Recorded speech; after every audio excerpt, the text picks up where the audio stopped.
There's a reason people lock their doors at night. In the winter of 1977 in Sacramento, California, a man named Richard Chase began hunting. He didn't break into homes. He didn't pick locks. He didn't smash windows. He simply walked up to front doors and tried the handle. If the door was locked, he moved on. He believed a locked door meant he wasn't welcome. But if the door was unlocked, he saw it as an invitation. His first killing happened on December 29, 1977. Ambrose Griffin, a 51-year-old engineer, was carrying groceries from his car into his home in East Sacramento. Chase drove by and shot him from the street. A random act of violence. A preview of what was to come. But that wasn't enough for Richard Chase. He wanted to be inside. He wanted to be close. On January 23, 1978, Chase walked through a quiet neighborhood, trying door after door. Locked, locked, locked. Then he found one that opened. Inside lived Teresa Wallen. She was 22 years old. 3 months pregnant. What Chase did to her body is too disturbing to describe in detail, but the police report states that he mutilated her corpse. He collected her blood in a bucket, and he drank it. He believed, truly believed, that if he didn't consume blood, his own blood would turn to powder, that his heart would shrink, that he would die. So he killed to survive, at least in his fractured mind. 4 days later, on January 27th, he found another unlocked door. This time, the house belonged to Evelyn Meroth, a 38-year-old woman.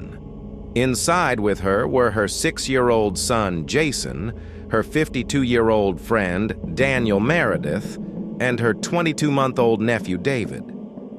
Chase killed them all. Daniel Meredith was shot in the head the moment he opened the door. Evelyn was killed and mutilated, her body violated in ways that made seasoned detectives physically ill. Her son, Jason, was shot twice. The toddler, David, was taken from the scene. His decapitated body would not be found until months later behind a church. When police arrived at the Meroth home, they found a crime scene unlike anything they had ever encountered. And in the backyard, they found something else. Footprints, leading away from the house. A neighbor had seen a man leaving the scene. She provided a description, and the hunt began. Chase was arrested just days later.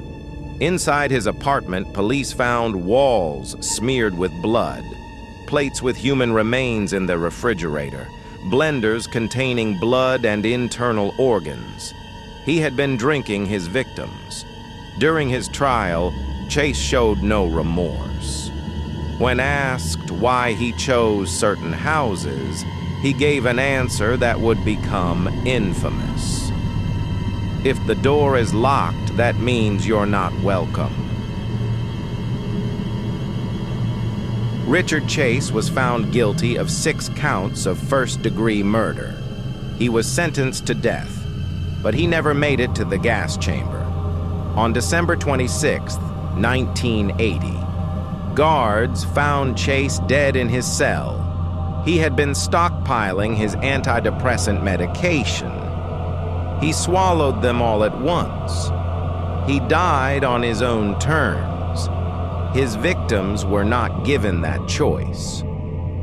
If you don't believe this story, I encourage you to search for it yourself.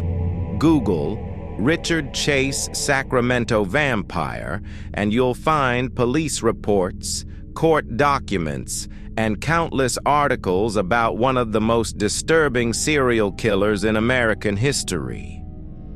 This really happened. And it happened because people left their doors unlocked. So tonight, before you go to bed, ask yourself one question. Did you lock your door? Because somewhere out there, someone might be checking, and they're looking for an invitation